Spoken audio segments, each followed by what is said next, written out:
It's a picture of a chick with big boobs riding a horse.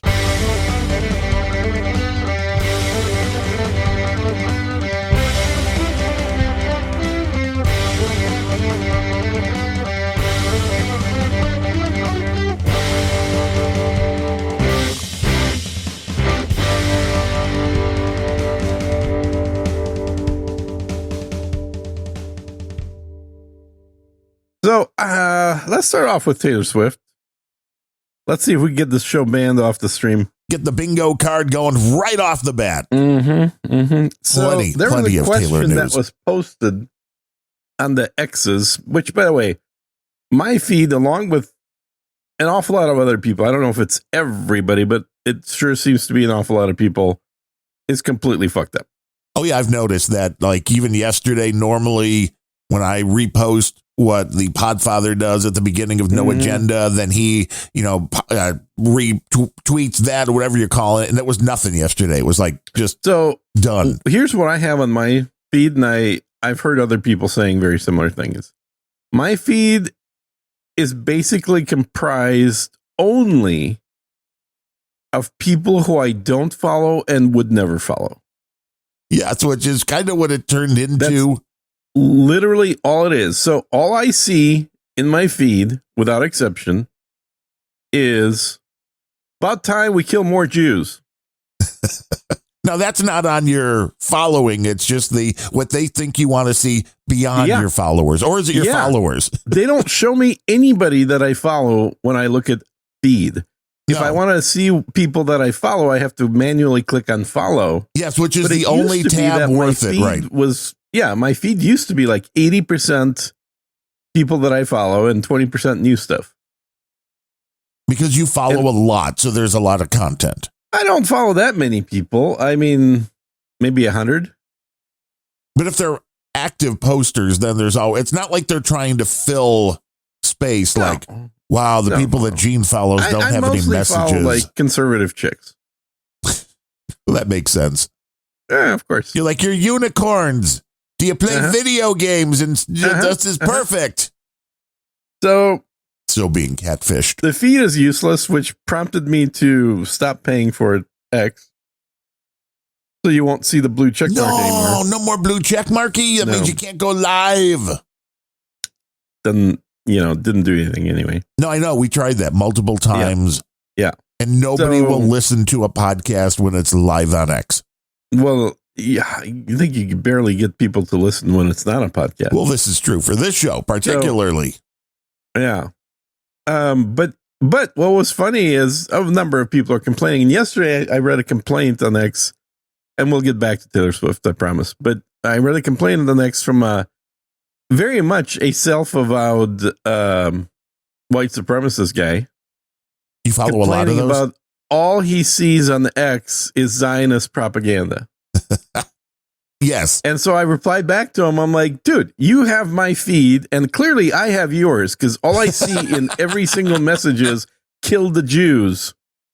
And he liked my message. I was like, that's progress. Yes, we can get along. We can agree on something. Maybe that's the whole goal on X doing this. Is it's like, how do we get the Jew haters and the Jews together?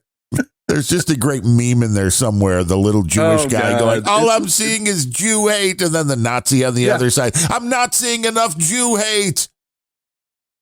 Well, that's literally what his message was. His message was, I'm going to need you guys to step up the anti-Zionism by at least 10x, because I'm not seeing any of it on X. And he's thinking that X is censoring that out, and you're thinking the other.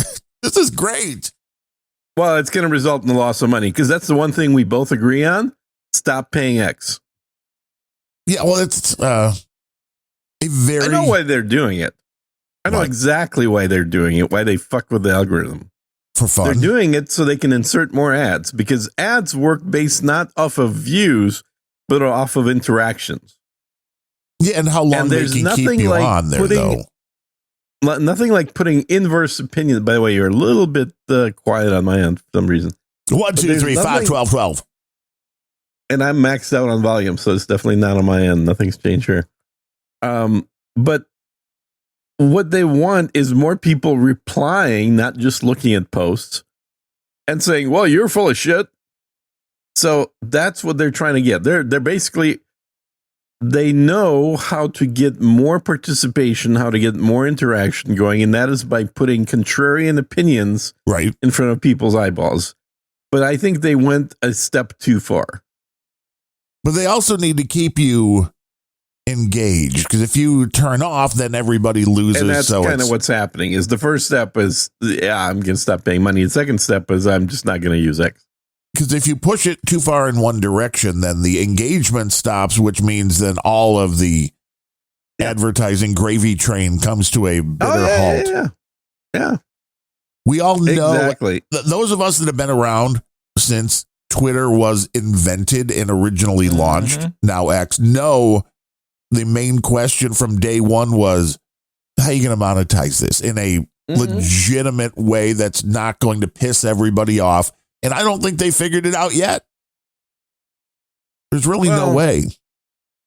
I kind of think they did in exactly the same way that Elon monetized SpaceX. Blow up the rockets and get your insurance money? No. He created his satellite network, Starlink. And Starlink became the number one customer of SpaceX. So SpaceX flies more Starlinks into space than they've flown anything else for any other customer. But how do they make money? Because it's the same company. It's owned. It's not the same company. They're two separate companies. But they're both owned by Musk. He's just screwing with everybody. No, it's a brilliant idea. It's basically you say, okay, I've created a rocket that I can send up into space more frequently than there's a need by people wanting to send stuff up in space. How do I keep myself busy? What else can I do to keep the rocket busy? Oh, well, what if we just send up satellites every other rocket? Because otherwise we wouldn't have a flight. What you're saying is there's more satellites than good X posts. Oh, yeah. There's at this point, I think there's around 8,000 or 9,000 Starlink satellites in space. I mean, I'm the wrong one. All other satellites combined. The wrong one to talk about X, because I've never been big into Twitter or now X, because I've really never understood the reason why I would want to constantly scroll. Now, I understand why I want to post things and go, hey, listen to my podcast. That much I get. Mm-hmm. Yeah. And I understand why I would go to my notifications for people that are tagging me or sending me DMs. I get that. I understand reading what people I actually know are saying. Mm-hmm. But beyond that, random, there's really no other good use for the amount of time that people spend on people that I want to follow. I mean, look, eventually everybody figures out how to game the algo. So one thing that you'll notice is that most large people with large followings, and by large, I mean more than 100,000 people and into the millions quite often. What you'll see as a common theme from them is they don't post info ever. All they post is questions. Because questions is how you get more people interacting with you, and more people interacting with you gives more other people an opportunity to disagree with those people and post something else. See, that's a genius idea. I mean, this is my new X strategy. Idea. It's a very mid idea. It's what most people are doing. It's super common, and it's annoying to see. Just a lot of questions. So, it's like, hey, isn't it crazy how Taylor Swift seems to keep getting shorter and shorter dresses? Question mark. Like that's very... like you don't even know who. You don't need to know who Taylor Swift even is. Because that's not your goal. You don't actually have opinions about Taylor Swift. All you're doing is trying to stir up a little controversy within your replies. That's it. Well, and let's not forget the very subtle, hey, do you think Gene's new video game is good? Retweet if yes and a like if no. Yeah, but that's even more obvious. But look, Well, if I post right now, is Taylor Swift pregnant? I will get replies from people that have never replied to me on anything political. Well, of course. Yeah. You're dipping into a whole different pool there, my friend. Mm-hmm. And in fact, if I really want to do it, I would go to Blue Sky and post that question and see what all of a sudden I'd be like a popular person on Blue Sky. They'd be like, no, you're a pariah. It depends. Where do the Taylor Swift fans hang out? I mean, we're supposed to believe they're mainly liberal, insane people. Mostly in Planned Parenthood, they hang out. Right. Even though we found out the stats are a little bit different. If you listen to the most recent random thoughts, because again, people on all the internet overall is a cesspool, everybody. Did you figure that one out yet? They'll use statistics to lie to you. There was a article from and it's interesting because I predicted the left would turn on Taylor Swift, and it right on cue. Once she's in a stable relationship, allegedly, and engage, allegedly. Well, now all the LGBTQers are against her because, oh my God, is she really going to marry a straight man and have a... That's crazy. Yes. No woman should marry a straight man. It's exactly what happens with the left. But so they're doing a takedown piece on Taylor Swift.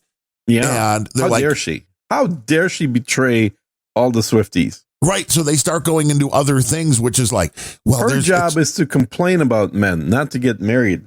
The troublesome thing, according to this one article, was that avid Taylor Swift fans, 74% of people that say they're avid Taylor Swift fans are white. Mm-hmm. And well, they're all named Karen, too. It's funny about how that works. No, so I mean, I went and looked at where they were pulling this data from. Mm-hmm.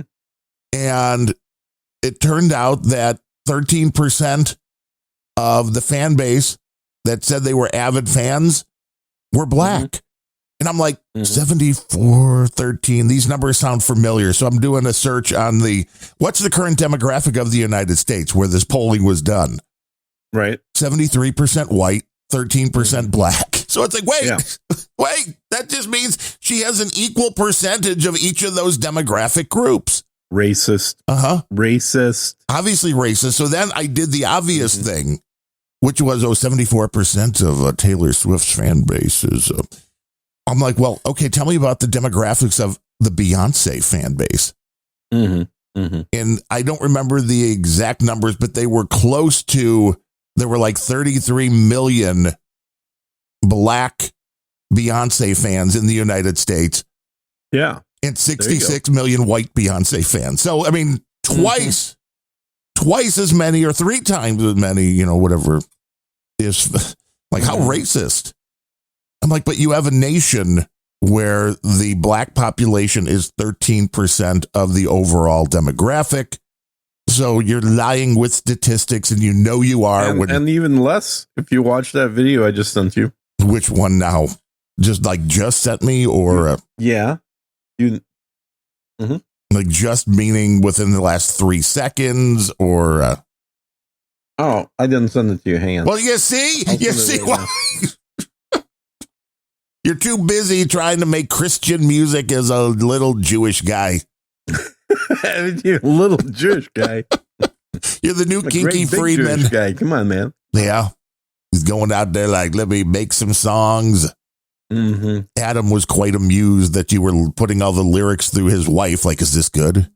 Well, I need a more unbiased source. The problem with Adam, let me tell you the problem with Adam. Yeah, let us know. What is the problem with Adam? There's a problem with Adam. The problem with Adam is the guy spent entirely too much time in the music industry. In his pre-MTV and then MTV, and then even with podcasting, with playing music on Daily Source Code, like he is what we call an industry insider. And what I need is an unbiased, non-insider opinion of the demographic that I'm peddling this to.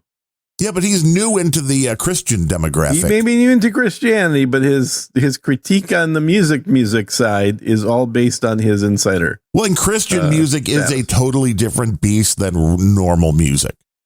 Well, you would say that. But yes. Really, music is there to bolster people's feelings for anybody. Like for the Swifties, it's bolstering the fact that all men suck. Except for professional football players who are endowed. No. That's why they're turning on her, because she's the one that is not sticking to the message. Well, the message that they thought they were getting, which is interesting to me too. She's been on for the last 20 years. Yeah. Well, it's very interesting when people try to interpret lyrics, which is you playing around with all this music, no matter what kind. Mm-hmm. Lyrics are an interesting beast because it's normally not a straight out story or message. It's usually using flowery language that can be interpreted in multiple ways, which is great because then you have exactly what you were talking about at the start with X. You could have the same song where the neo-Nazis are like, oh yeah, man, they see the Jews are bad. And the Jewish people are hearing the song going, oh, you see what they're saying here? The Nazis are the evil ones. Mm-hmm. Same exact song. Everybody's taking different things from it. So if you're going to try to throw stones at people for, hey, well, you could tell what she means in this lyric. Well, no, you can't. Unless it specifically says something, you can't interpret that. But it says something to me. Right. Which is the problem. People think their interpretations or their feelings matter. That's called dollars. That's how you sell shit. You make people think you're talking to them. Great to your ears, man. There's something I think a lot of people just don't know about me, which is I've actually taken like 4 years of poetry writing classes. This is true. I was unaware. Yeah. How long does it take to learn poetry writing, though? Not recently. And it's all about how to persuade people with your writing. And so I was asked the other day by somebody, like, well, you know, why do the Christian music stuff instead of some other type of music? And I kind of gave the backstory, which is, you know, Ben, my co-host in my other podcast, Just Two Good Old Boys. Yeah, the guy you were talking about, what it means to be a gay man having sex with another gay man. That guy, that was the conversation. I don't know what you're referring to, but so anyway, Ben had mentioned that he started rereading the New Testament. And I thought, you know, it's been a damn long, it's been over 25 years since I've read the New Testament, so I'm going to start reading it as well. Well, all the new edits. What? We get all the new edits. Is it the one that's online that, like Wikipedia? Yeah, I'm doing the new one. Yeah. This is the new English version. Yeah. Oh, yes. Good. Because and we had a big long discussion in I don't know if you were aware because you don't really listen to our episodes, but we did a religion special the other day where we just talked about religion for an hour or so. But the side effect of my going through is I started with James because it's the shortest book. And I thought, you know, I could turn some of this stuff into lyrics. Well, of course. Not that hard to do. Remember that bird song was all a psalm. To everything, turn. Yeah, exactly. You wouldn't be the first person to go, hey, Bible, great place to get lyrics free. Oh, it's an awesome place to get lyrics. It's super easy. And so I started putting some stuff together. Did that. And then shared it with some folks. And then I had somebody ask me, oh, hey, can you do some other music? And I started doing some other music. And yeah, long story short, is like a couple days ago, I got paid $5,000 for doing a custom song. That's insane. Who would pay that? People. What kind of people? I don't want their names. I don't want to out them. No, it sounds like you do want their names because you're like, God damn it, I need to get on that train. Like, I'm way better than the music thing than Gene is. I mean, I can actually play guitar. Yeah, that doesn't say much. I can play the piano.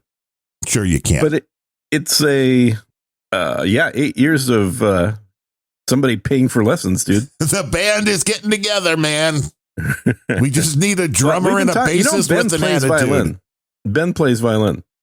Well, usually the best violinists are usually hot Asian girls. So, I mean, can we leave Ben out and get a hot Asian girl instead? Well, you don't have to look at them, but that would be the best. We do the live shows and we just put them like in a box where you can't see them. Yeah. And it's been a few years since I've been on stage. I haven't performed since 96. I think that was the last time I performed was 96. But I've done the music thing. I spent a lot of time. In fact, other than the keyboard, I spent 4.5 years in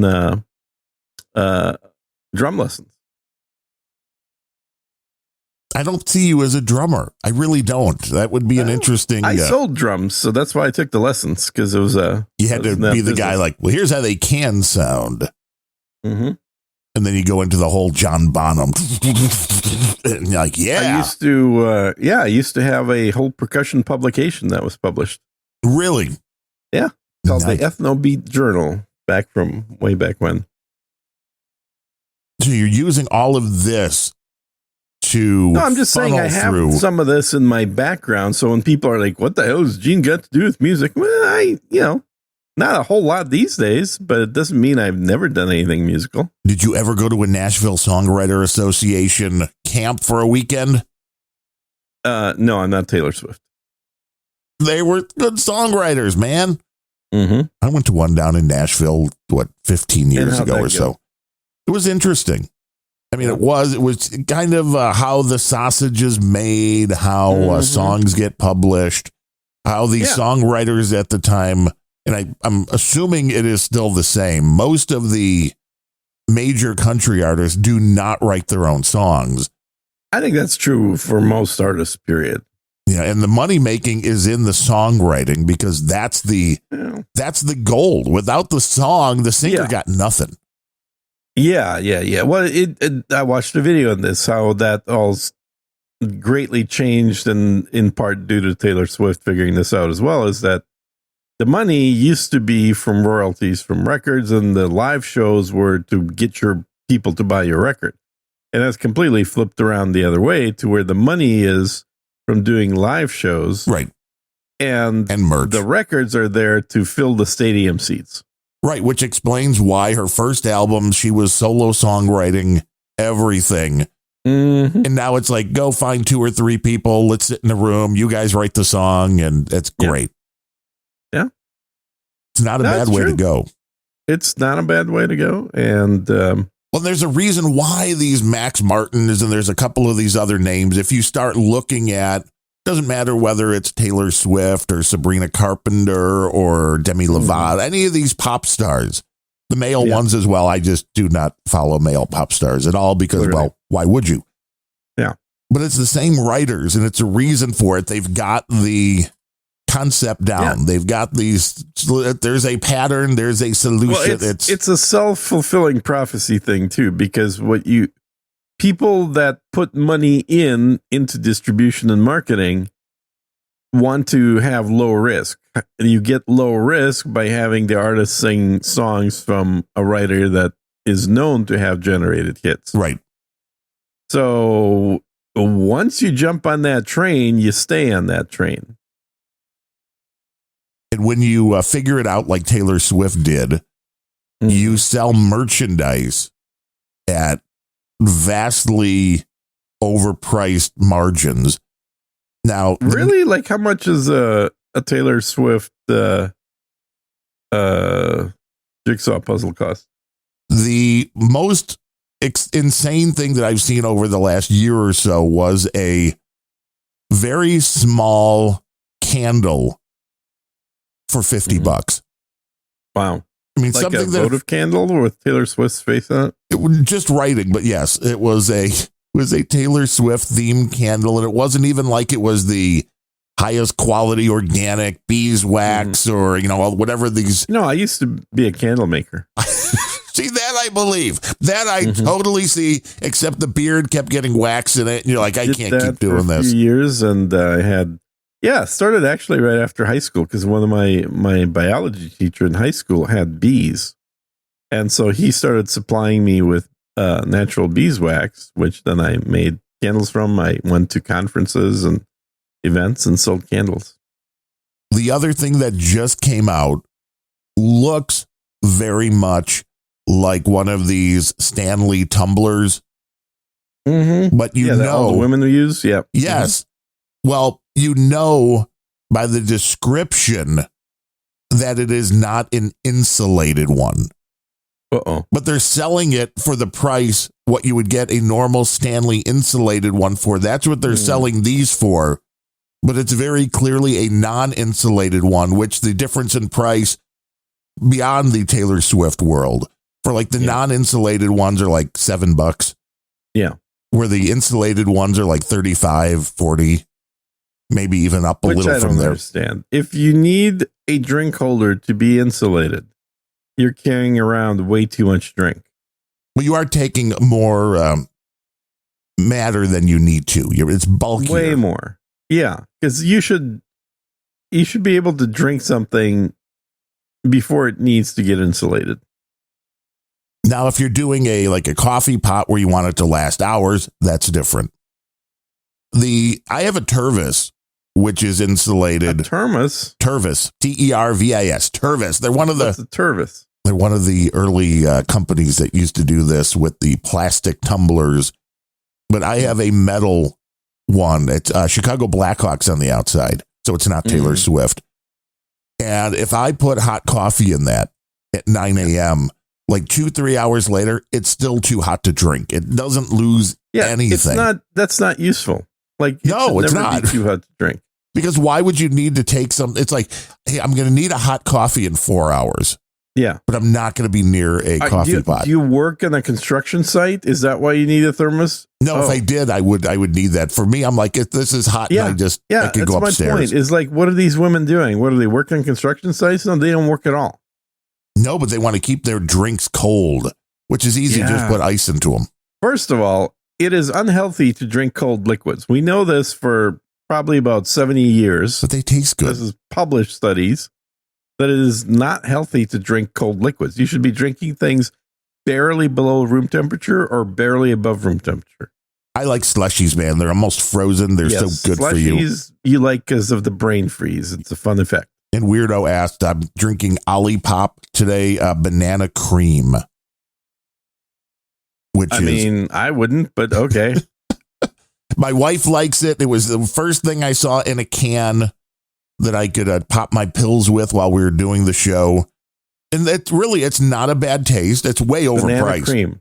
It is way overpriced. These things, when they're not on sale, are $2.65 a can.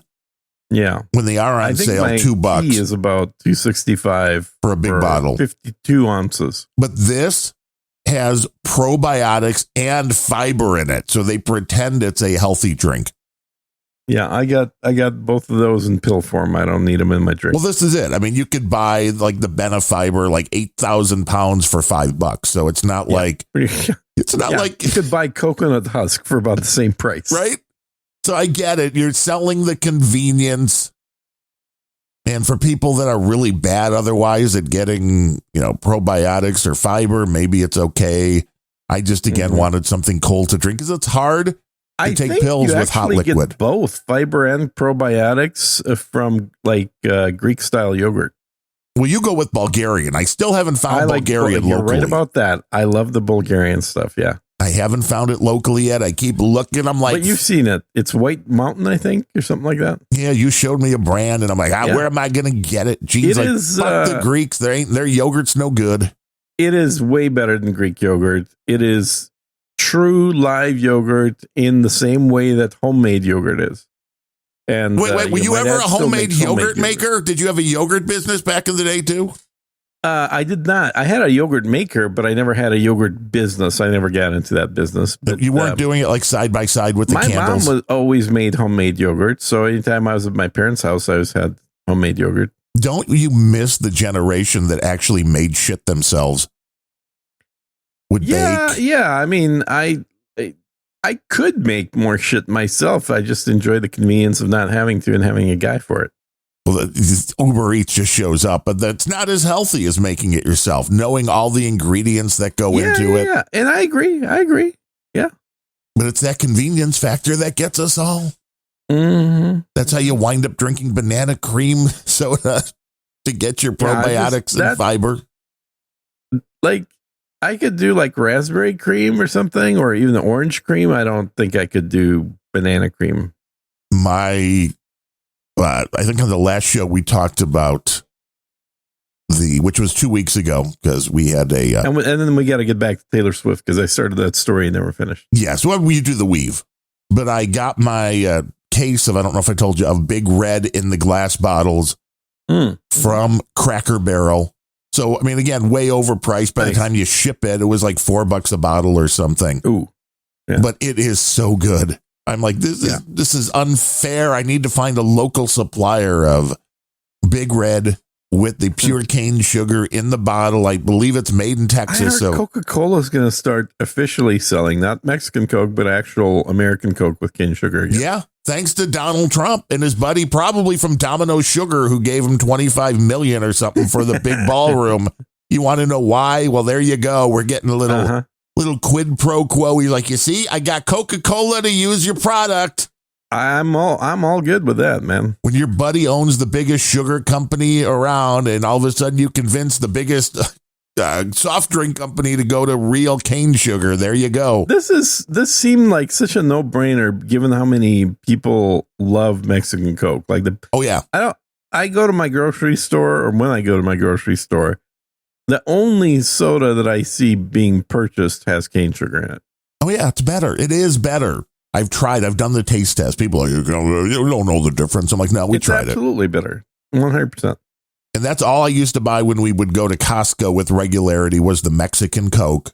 Yeah. And it was cheap then. They were like $1 a bottle. Now it's like $2 or something. It's insane. I remember before New Coke came out. You remember New Coke? Yes, they lasted for like 3 days before they're like, oh, we're going back. Well, it was a little longer than that. But I had purchased like a month's supply of old Coke before New Coke came out, or before it replaced it, because I hated the taste of New Coke. Yeah, you had to have a backlog. And I think most people hated the taste of New Coke. You probably loaded up on incandescent light bulbs too. I still have some.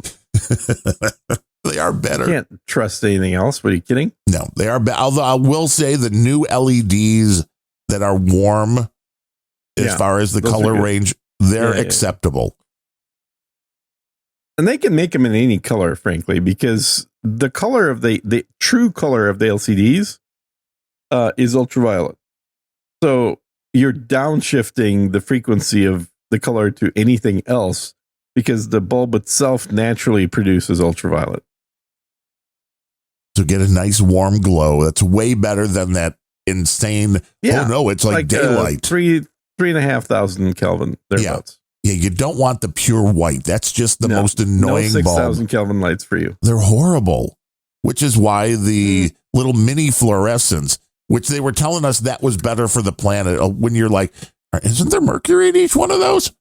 Yeah, but so what? Little mercury never killed little Jimmy, did it? Oh, wait. Yeah, it did. But that's all right. You know, when I was a kid, we used to play with mercury in our hands. We'd break thermometers, right, and then pour it out of there, and then just go left hand to right hand and swish it around. And thankfully, I don't remember drinking mercury, but I definitely played with mercury. That was for sure. That explains a lot, Gene. Mm-hmm. Yeah. It explains your musical make our genius. Own lead fishing weights and stuff too.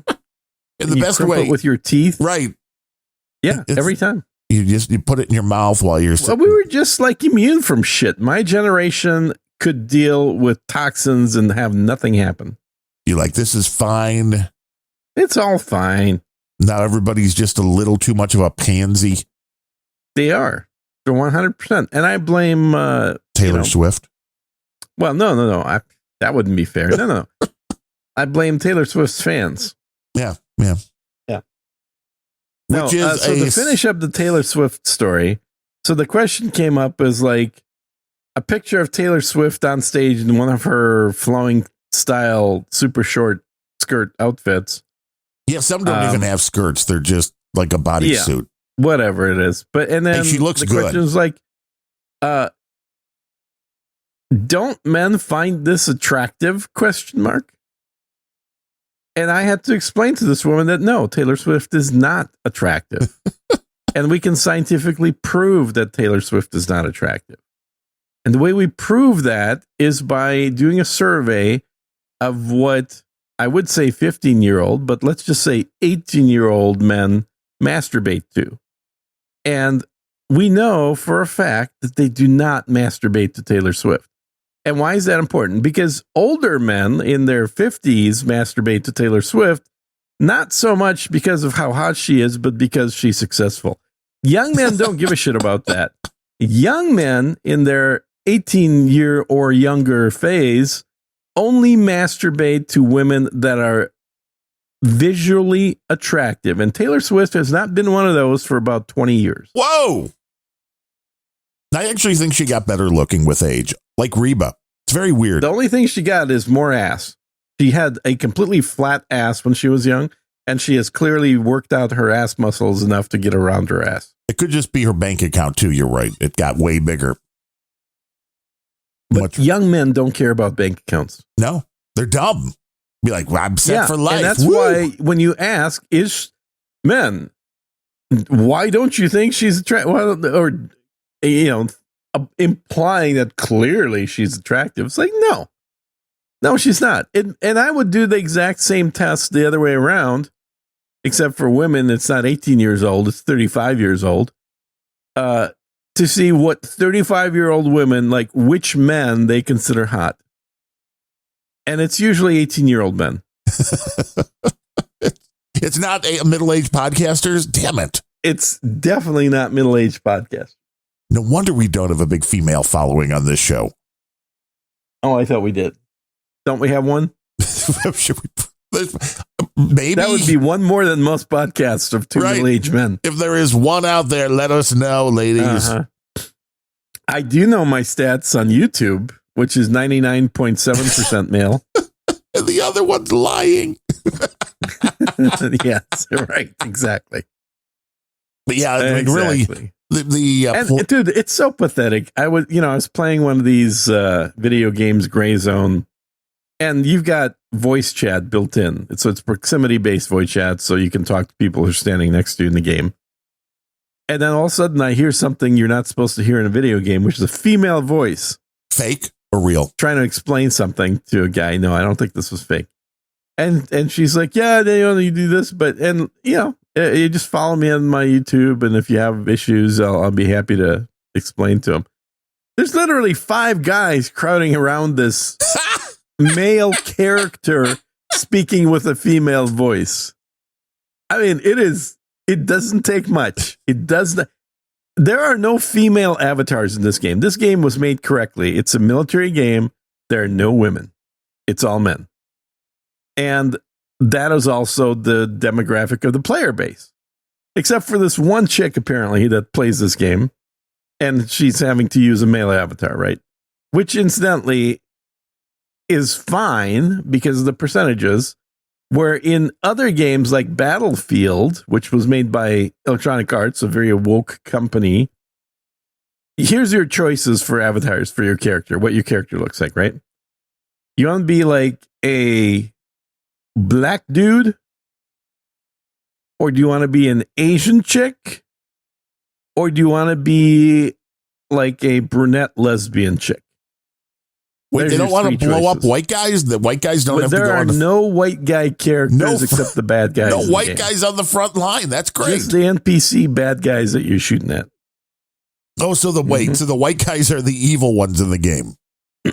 Well, duh. That you must kill them all. Yeah, pretty much.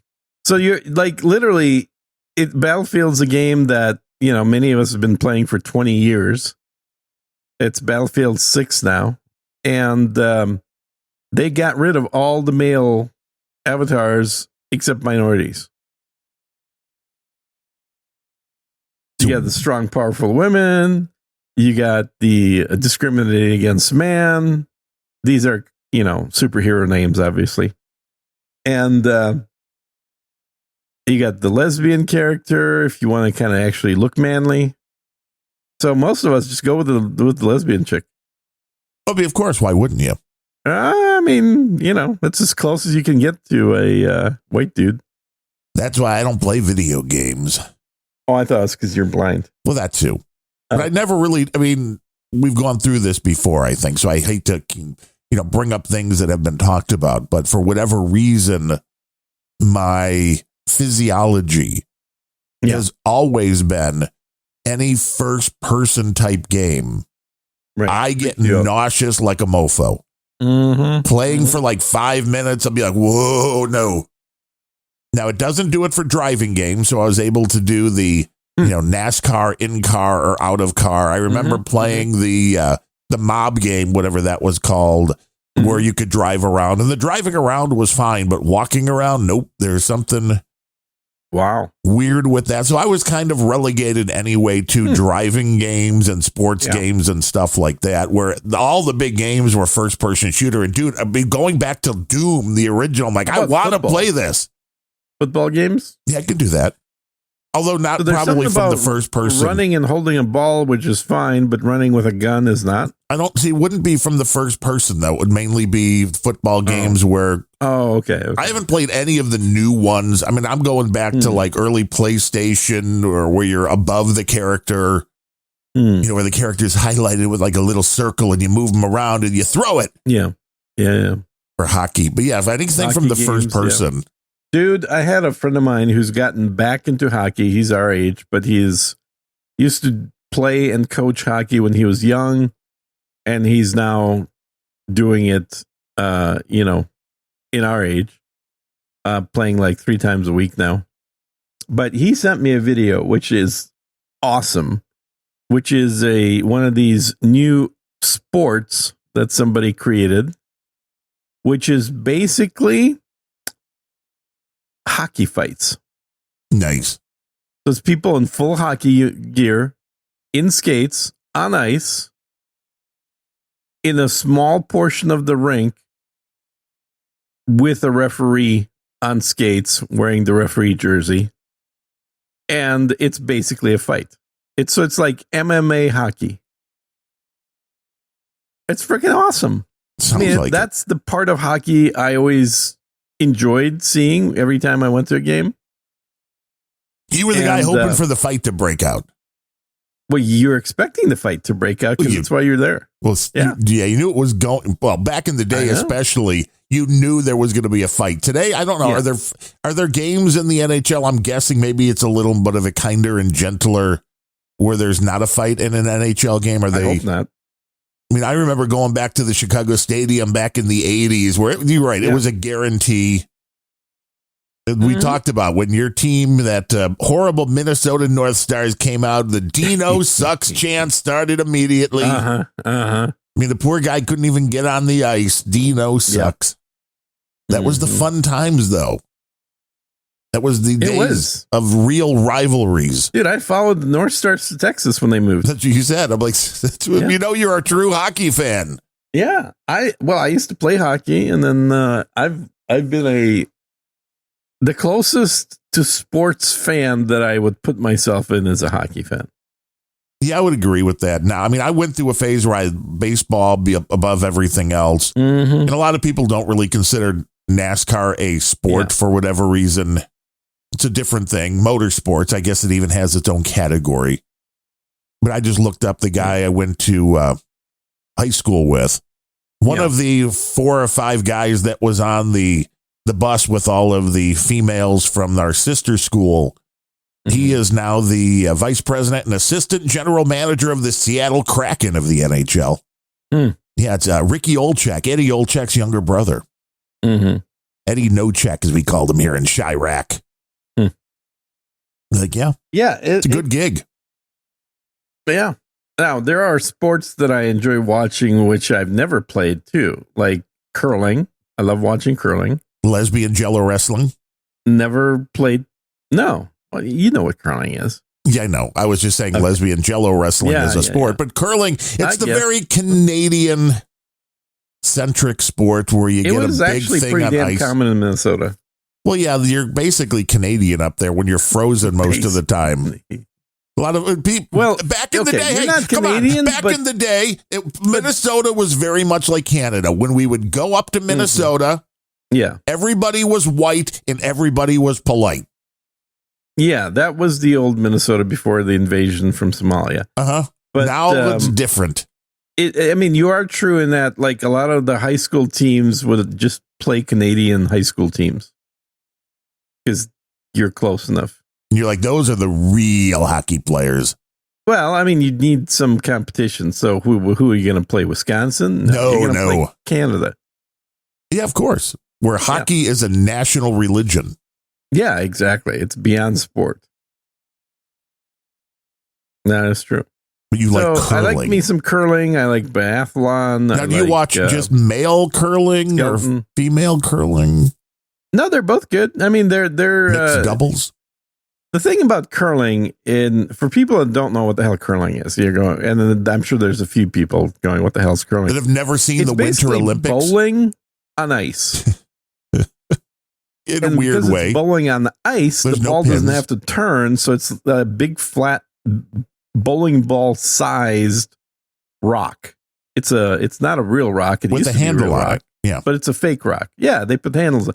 So think of it like you're holding an iron, like an old school heavy ass iron with a handle on top, and then you're gonna slide it on the ice to get into a ring that is drawn on the ice or underneath the ice, really, these days.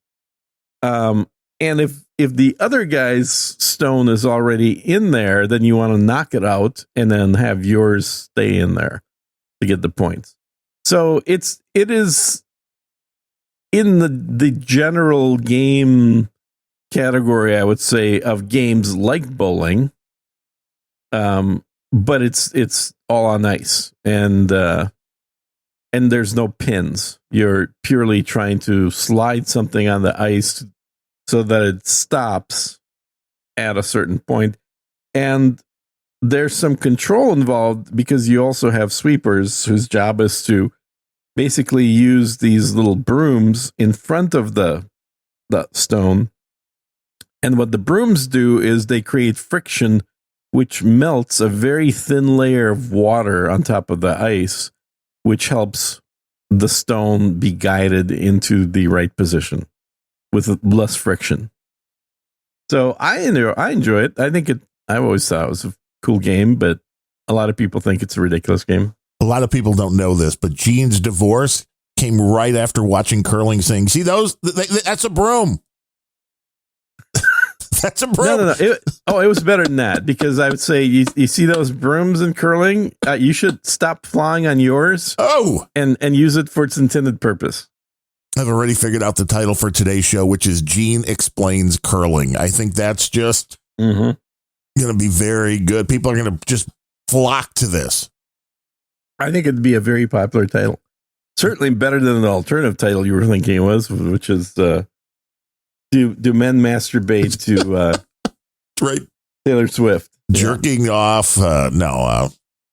I missed the days of Playboy. You got to be careful because CSB will take you off the stream, man. Void Zero. CSB can't take us off the stream. No. CSB is the one that tells Void Zero what to do. He complains.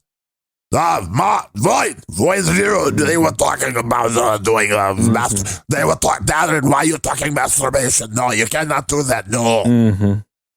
I miss Playboy magazine, man. When it was just hot. You mean back when it was for men? Right.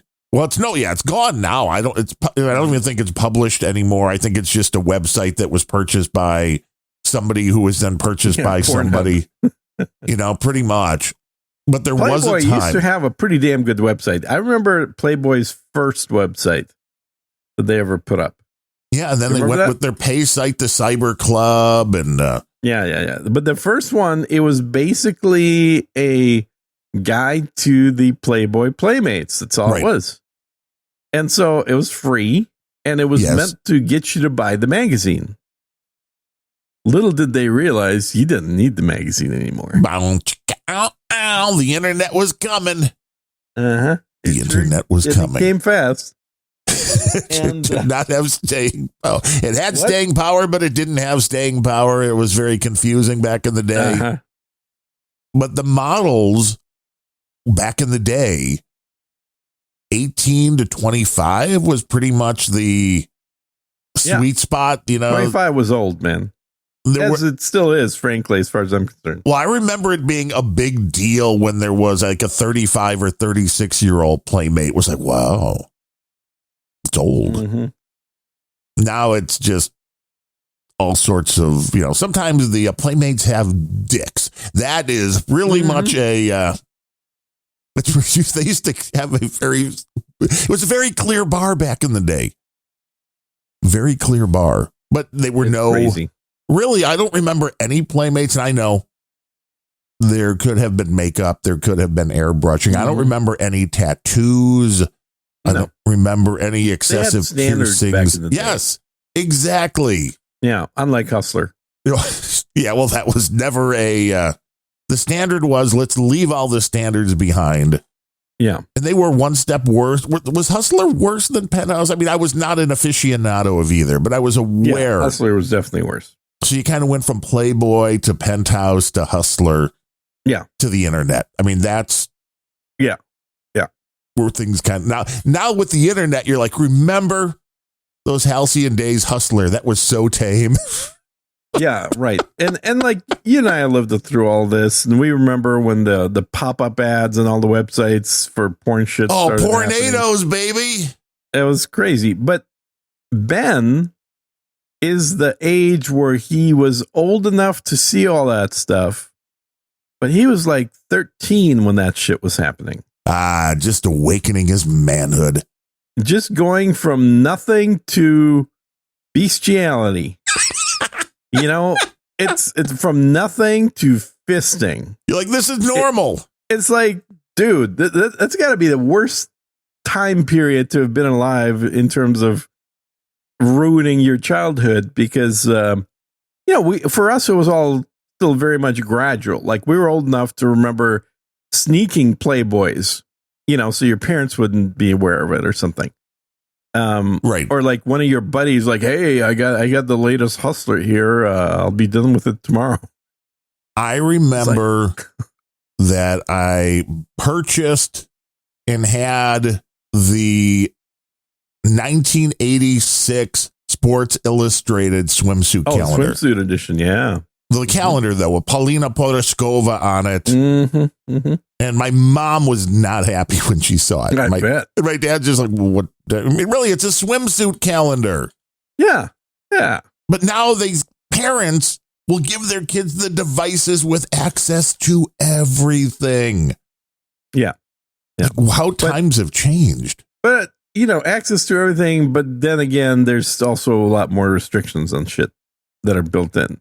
But when that whole pop-up ad porn shit was happening, there was zero controls for anything. You'd be lucky to figure out how to close all the windows. Well, you couldn't. Usually it was pull the plug on the computer and start again. Uh-huh. Because it was a pop-up after a pop-up after a pop-up after a pop-up after a pop-up after a pop-up after a pop-up after a pop-up after a pop-up. Yeah. And they were coming up instantaneously. Mm-hmm. Like all over the screen. I definitely think Ben's his what this porn kind of got skewed a little bit because of the timing of I want to know, for these generations that have come, no pun intended, after us, are the females sluttier because they grew up watching this from like 12 years old, and it's like, I don't know, that's no big deal. Yeah, they are. It's like, this is I mean, as someone that's dated a number of 18 to 22-year-olds more recently than you. You're like, there's a reason for that. They're like, they're a lot of fun. Well, yeah. Well, here's what it comes down to is they're not averse to doing anything, which is not the case with my wife. No, or any woman in the age that we were growing up. From between the times we were you're 18, a sicko. right. Why would you even think that? Yeah, the world. And these chicks are like, oh, it sounds cool. Yeah, the decade that we had between 20 and 30 is not the same decade the kids are having today from 20 to 30. No, definitely not. And I'll tell you something else that is somewhat shocked me as I, heard it from a number of women in that age bracket is the idea of having sex and just casually talking about it in order to get something. It's like, yeah, I'm going to this conference thing and I want to make sure that, I get my my YouTube channel to be kind of featured. So I'm probably going to fuck this guy and then he'll make me a featured for next month, Yeah, it's and currency. Like it's normal. Yeah, it's totally currency and it's not taboo at all to sleep with somebody to get something. And maybe that's better. I don't know. I'm not even making a value judgment. I'm just saying that seems to be a fairly normal thing to say these days where it wasn't. Now, the flip side is I think for a lot of men that are young, that are in that age bracket category, they are just not as motivated by sex as we were. Well, and they're overwhelmed or they have no idea what they're doing. Or the women are now driving the train. So if the woman doesn't specifically come to you. Yeah. The guys are afraid. I mean, there was that whole period of, hey, if you accidentally told somebody their blouse looked nice, you might go to HR for sexual harassment, which certainly changed things around a little bit. No one ever compliments women anymore. Congratulations, feminists. Yes, well, that's what they wanted. Good job. Job well done. Job well done. Blue hairs all wanted. They're like, we can't have this. No. But nobody ever talks about this as far as the whole don't give your fucking kids a device or access to the internet before a certain age. I have never heard this as part of the conversation, which is sex is a completely different thing. And you have to believe it's because of the access to the internet, because it's the access to all sorts of information, videos, this and that. Yeah. But nobody's talking like, well, back 20 years ago, girls didn't do this until this age. And now, but that's a big thing. That is culturally, that is a huge change. Yeah. It's insane. Yeah. And I don't know that you can necessarily can blame it on the internet, but they certainly go hand in hand. Yes. Is that the bat phone? Is somebody contacting you? So apparently there's a severe weather alert. Really? U.S. National Weather Service issued an area flood watch for Austin. Do you have your arc ready? At the very least, maybe the big mirror I used to can be float. An arc pilot. I don't know if I told you that back in the olden days. Oh, I thought that was you were a dirigible pilot. But that too, that was a separate occurrence. Currently, right here, right now, it is 7 p.m. Apparently, there's supposed to be flooding here. It's 43 degrees here. It was 32 this morning Fahrenheit. Really? Nice, crisp morning. Finally, no more air conditioning. Turn the heat on for the first time this morning. The gas, I think, is way cheaper than the electricity. Here. Oh, 86. Damn. Yeah. Well, the chicks are looking for sex then. They're hot. Gene's like, that's not really hot. That's a cool day in Austin, but okay. If they're willing to trade sexual favors for all sorts of things, where is that Facebook marketplace section? Gene's like, I got a full length mirror. That's right. Trade full length mirror. Unopened. Only take 5 minutes of your time. I think this is lucky. This is the world we right. Could be 3, could be 2. Nobody's making a judgment call. No, it's bring on knee pads, right? But this is where you look at even pop music, which the Sabrina Carpenter and her album cover where she's on her knees with a guy in front of her. There was one of the photos from Taylor's album where she's bent over in a skimpy outfit, which looks like a badly lit stairwell. There's just an overabundance of this kind of stuff where, as you said, when you and I were growing up, you really had to get your hands on a smutty magazine to see anything, even like what's the cover of a fucking CD now, which I know CDs are going long away as well. Mm-hmm. But back in the day, remember, that was even, CDs, the parental guidance, thanks to Tipper fucking Gore. Oh, we can't sell your kids these albums and CDs and tapes because of the words they use. Now with the internet, what do parents do? And she was a Democrat. What do the parents do now? When it's like, if you're like, for the parents that were, maybe none of them are afraid of the language in CDs or music anymore. I'm saying CDs because I'm a boomer. But in the language and music, back in our day, they were trying to get that whole thing like strapped down. Now it's all over the internet again and all the streaming services. So are parents just not worried about what language is in the music? There is a label that you're supposed to have on music, that whether it's explicit or not. I mean, they ask that when you upload it. So you can allegedly, if you're getting your kid a Spotify account or something, check, don't play the dirty stuff. You can set it as a kid account so it doesn't get explicit. Yeah. And that's when all you get is kids' music.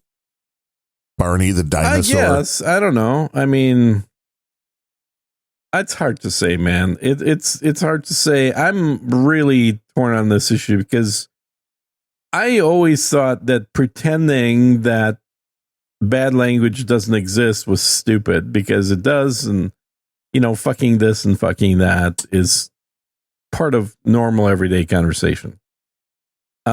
However, having said that, I think that there has to be a balance. Like, if you say fuck too many times, it loses its meaning.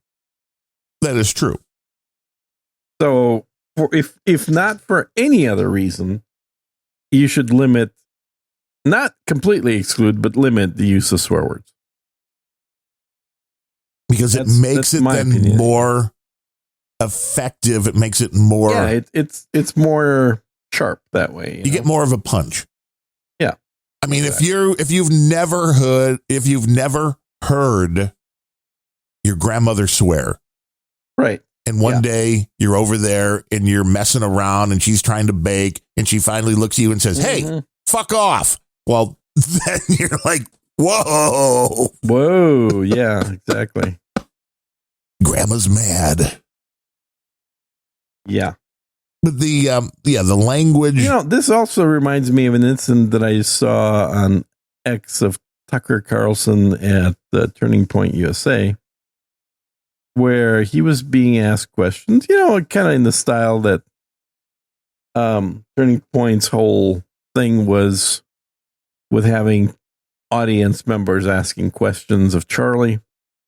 And then if somebody was there, and they're saying liberal, I don't even know if it was necessarily a liberal asking the question, but he started off the question in a way that clearly annoyed Tucker, because he said, your dad was a CIA agent, which he was. That's a fact.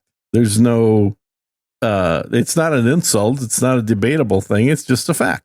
Tucker's dad worked at the CIA his whole life. But this clearly annoyed Tucker, because I don't remember his exact reply, but it was essentially he started getting argumentative with the guy. And the guy said, "Look, just, chill, just relax. Jesus Christ, all I'm trying to do is ask." And then immediately at that point, Tucker then interrupts him. He's like, "No, you're done. You just, I'm not going to have that." Meaning, "Oh my God, you said Jesus Christ. And you took the Lord's name in vain." And by doing that, Tucker provided a perfect example of what we refer to as the woke right. The woke right is the woke left, except on the right. These are people that care more about your use of language and policing your use of language than they do about having a conversation with you. True. It's literally the exact same thing as the antithesis of what Charlie did. Charlie had conversations with people that disagreed with him all the time. Tucker can't be in a conversation with somebody that may disagree with him, because he feels insulted, and now he's going to try and belittle that person and not have a conversation with them. And so I don't know if this was always going to happen or if this is now happening because we lost Charlie, but the right is very quickly shooting themselves in the foot by acting exactly like the left has been acting for the last decade. And somehow they feel like they're perfectly justified in doing this.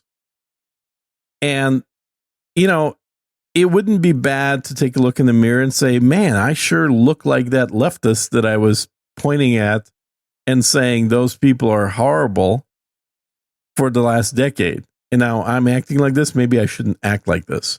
Yeah, so I think understand a lot of that the people on the other side are just as vehemently believing they're in the right that you do. Yeah.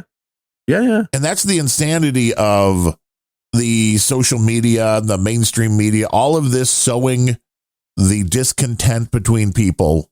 Mm-hmm. And it's funny because I just pulled up X from what you were talking about at the start of the show. And there were 3 notifications from some same idiot that responded to me posting the no agenda from yesterday with, when are you moving to Israel? And then responded to me saying Unrelenting was live with both stand up for your country and fight evil every day, shilling for Israel, stand up for evil and fight your country every day. And then why do you still support these shills for a terrorist enemy within? It's called treason and it won't be forgotten. Like, yeah, you sound like a real listener of the show, dude. Yeah. I think it's a bot. Exactly. Usually bots. Well, and that's the thing is, you don't know. Like, I know that there's tons of bots on X because I follow some of them for fun. But there's the algorithm really kind of stirred things up big time because now everyone is seeing messages from people that they normally wouldn't have seen.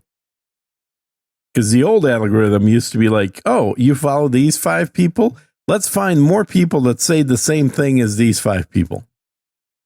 I mean, and that's generally who you saw.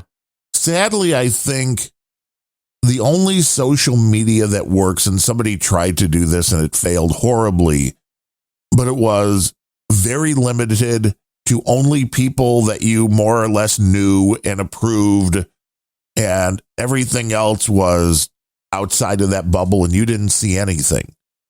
You know, I think very hyper local, even if you're all over the world, but of people that you have some kind of actual relationship with.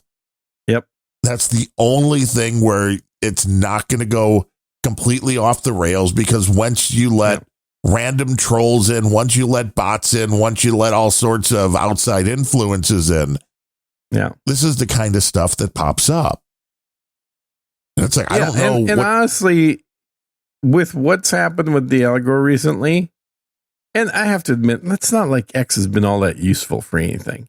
It's just been a mind suck or time suck that, you know, you get pulled into and then you spend a half an hour, 45 minutes, an hour. See, I can't. And then you're done and you're like, oh man, that was a waste of time. Right.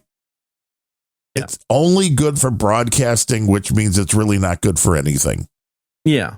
Yeah. And so this is why the net result is like, well, I'm no longer subscribing. And somebody asked the other day, was like, didn't you do a yearly plan? It's like, I did, but guess what? It expires at the end of this month. Woo! And I canceled the renewal.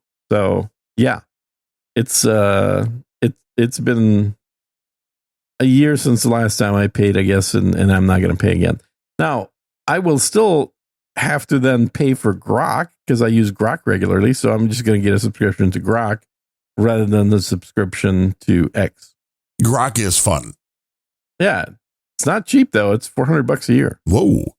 I mean, I know I have access to it through Perplexity, which I believe I mentioned. Yeah. I mean, it's the most fun with Perplexity is this. Perplexity will let you choose best, which it will then try to figure out whether any of these AIs that it has access to, which include Claude, Gemini, ChatGPT, the latest, the Grok latest, and I'm probably forgetting one or two, but there's that, or you can choose. How does that work? So you pay them and then they pay all these other companies? I guess that they're using the APIs to connect to them. But here's the interesting thing with Perplexity. Last year, when I first heard about it, somebody talked about it in the troll room. And like that same week, Xfinity, hey, you're a subscriber to Xfinity, claim 1 year free of Perplexity. Oh, wow. So I did that. And I claimed that. Normally they charge like $20 a month, like everybody else. Now, I just saw the other day, and I saved it because it's good until the end of the year, and I have to see when this year expires, through one of my credit card companies, and I don't remember if it was Chase or Citibank. We have a couple.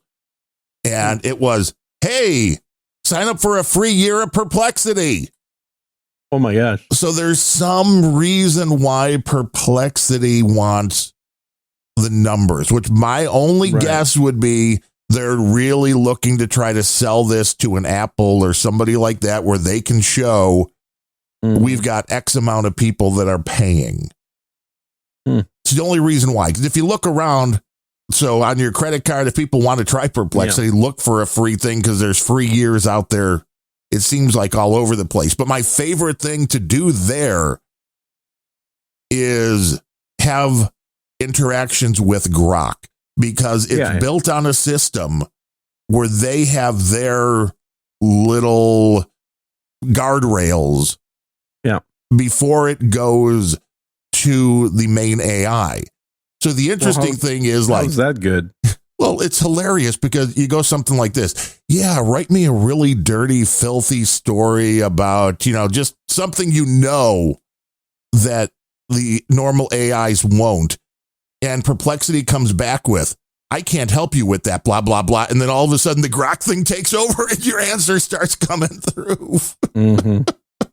It's like, what? Okay, no. Well, you see, and that's the thing. If I'm going to pay for any AI, it's going to be Grok, because it'll answer anything. Right. You can ask Grok, so was Hitler like the best leader ever? And Grok will tell you. Where the other APIs would be like, oh, no, the Jews are paying us not to tell you. Blame them. And then you got your local AIs. That is a very viable thing at this point as well. Yeah, my dad was complaining. He had he had gotten his speech thing working, I guess, really good. With the Russian. Yeah. Doing proper Russian. He said he'd been sitting there learning for like 24 hours. Getting trained or whatever. And then, this thing is basically built on a whole bunch of components or parts written by different people sitting on GitHub. Right. And then he upgraded one of those and the whole thing broke.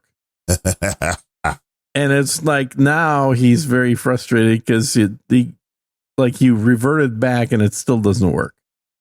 So something somewhere got screwed up, and it's all relying on bits and pieces from different people. And it's all hobbled together. Yeah, exactly. But you really should never upgrade any part of it until.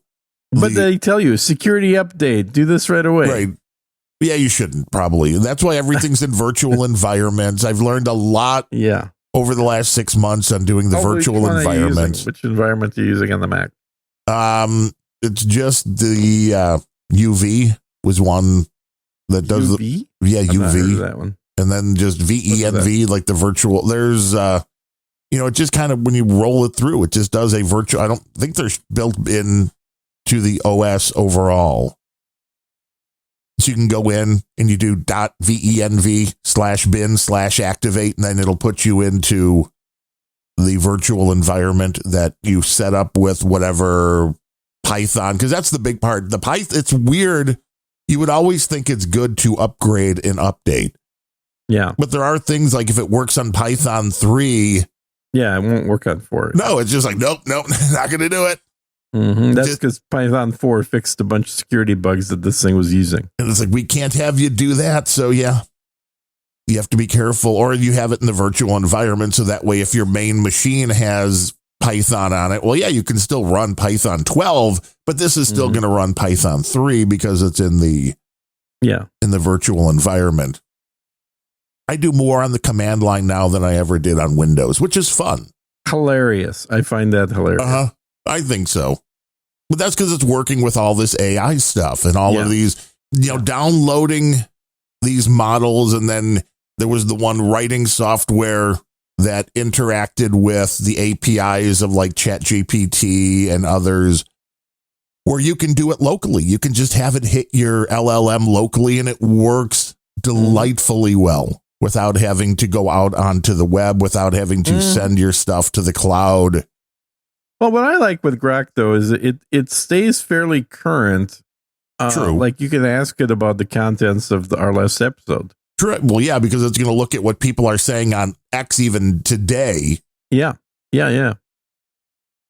So it is more up to date, although some of these local ones do have web access. So some of them will go out and look for further information if it's something that is relatively new. But it's a very interesting little ecosystem that's out there, it's hilarious because the minute one of these big companies open sources, so like Grok, although Groks are completely open already. So let's use OpenAI. OpenAI is like, well, here's basically. Oh, look, here we go. I asked Grok, what the hell's going on with the algorithm on X? Okay. Now, Grok says, on October 19th, Elon Musk announced that X's recommendation algorithm would soon transition to be fully powered by AI Grok. Oh, man, Grok fucked you.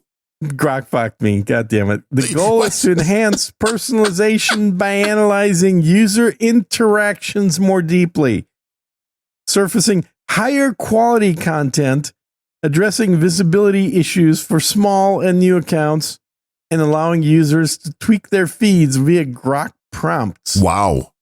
i.e., show me more tech news. See, that I want to see. I'd like to try that. But here's the interesting thing. Just like there was the story that the AI, once they fed it, well, it was going to be shut down, but they gave it the information that one of the people working on the AI was having an affair, so it decided to blackmail him. God.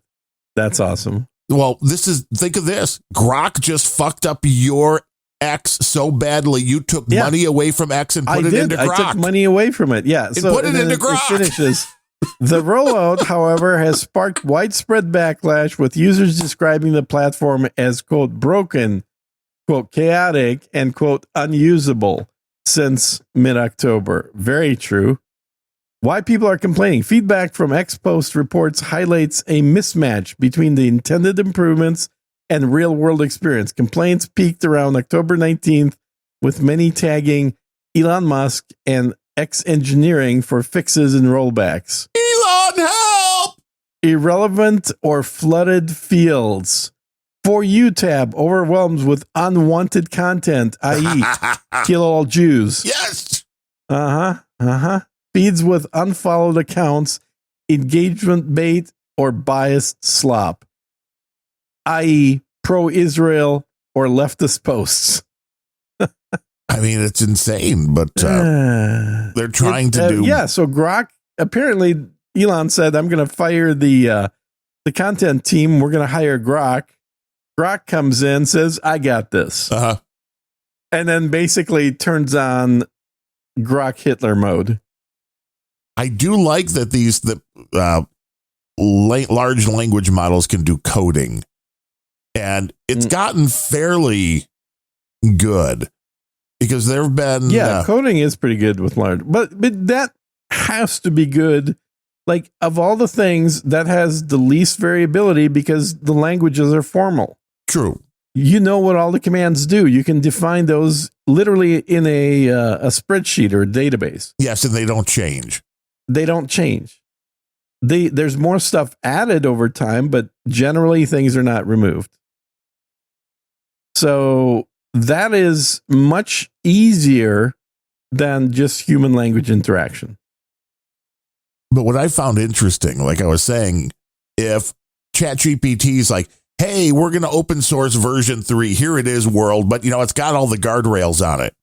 Mm-hmm. Like any software today, like a day later, here's the completely unlocked version for people that want to go that route. And when all this stuff is open source as well, it turns out it's very hard for them to do anything to keep people from messing with it. Mm-hmm. And the guardrails, it's like, again, who needs the guardrails? It's giving you text or it's giving you an image. I mean, really, who needs guardrails? If it's your kid, well, then your kid shouldn't be using the AI in the first place. Yeah. Yeah. It's like, it's getting sad to see all these stories of, oh, my child killed himself because an AI said this. It's like, well, then you're a bad parent because you didn't know what you were doing. Yeah. Yeah. And social media, there has to be a point this dies, right? Because is there any real use for social media in anybody's life? I know you're still posting announcements about unrelenting with chicks with t-shirts. Unrelenting. Yes, I love unrelenting. Unrelenting is apparently a thing you do. Sometimes the t-shirts were cheaper. They came from China. There was a little bit of a language barrier, but that happens. I just don't know why people spend the time that they do on social media. If it's looking for something. No, it's a replacement for human interaction. Obviously, we're programmed genetically to interact with others that are like us. We don't actually leave the house anymore. So that interaction takes place through social media. O'Reilly was just talking about that. The amount of time people leave the house from the Zoomers compared to the boomers and how it's getting less and less. It's like, it's very weird. It's very weird. Yeah. They don't want to drive. They don't want to have sex. Dude, when I was a kid, I couldn't wait to get my driver's license and not be in my parents' house. Oh, no shit, And then I proceeded to be in other places as much as possible. Even before driving, like I would ride my bike for 4 or 5 hours at a stretch to go to friends' houses and stuff. Yeah. Or just hang out at the mall. Oh, yeah. Like mall rats. There was a ice rink 2 miles from my house. Mm-hmm. Then they built a arcade right in that same little area. That you go there 2 miles away on your bike. You'd be going into the 7-Eleven. You'd be buying the cheap ass fucking fireworks when it was around the 4th of July. The little snakes and the boxes of whatever garbage, because you can't buy real firecrackers because you kill yourself. Right. Right. Just lighting other shit on fire. That was fine. But it was a whole different world. You had to go. I mean, I made that point the other day somewhere where it was like, when I wanted to play Pac-Man, I had to fucking get dressed, leave the house, get quarters. The phone is in your hand. Which thing do you use to generate the chick pictures? Either the ChatGPT or Grok. I don't remember which one. That might have been Grok. I'm not sure. Oh, okay. Yeah. Now for videos, my God, the WAN 2.5. Unbelievably good videos from a still photograph. Really? Okay. Now I'm using that over on TensorArt where it takes your, because I bought the plan for like $50 for a year. Plus there was like 50,000 bonus credits. It's like 250 credits to do a 10-second video. So it's still on the higher end. For the 300 credits a day they give you, you're pretty much done with one 10-second video. But it is quite believable. Put in a photograph and say this person does whatever. You just give it the prompts like you would a normal AI. Yeah. And it's completely uncensored. So just saying, if you're like, oh, she takes her top off, she's going to take her top off. And I think it's good enough to fool most people, which I know it's a low bar now on the internet. But that's what I was saying to you with your new Christian artist. You should do a fucking interview. And yeah. Somebody mentioned that I should do that. I don't know if it was you or somebody else. Yeah, do it. Get the avatar and then just have it match and then you interview her. That would be even funnier. Yeah. And then release that. I probably could. The thing that's interesting is, and maybe interesting isn't even the right word, is so there are people that obviously know that all the music stuff I did was AI, and they're like, oh yeah, well, I could totally tell it was AI, but it's getting better. And then there are people that I didn't tell that it was AI and said to them who had no clue it wasn't AI.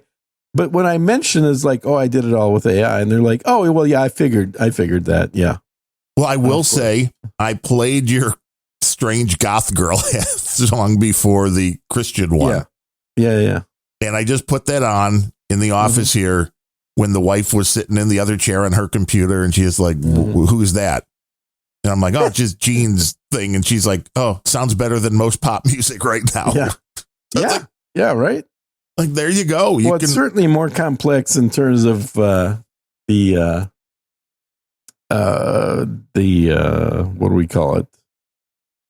I guess the lyrics. Yeah, the lyrics you need a little help with, because I mean, it was something like "I'm a goth girl, look at me, I'm a goth girl," or something like that. That's definitely not what it was.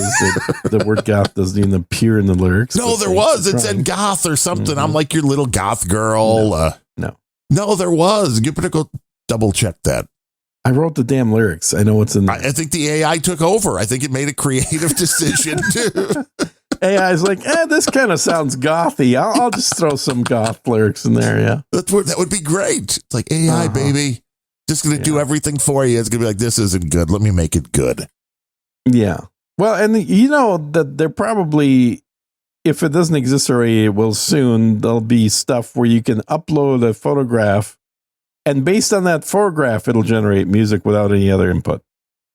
Well, I think also you're going to be at the point where it's going to be built in, or Suno is going to work with somebody where you can upload the image of your artist that you created, and it will do the video for you. And they have that. It just works really shitty.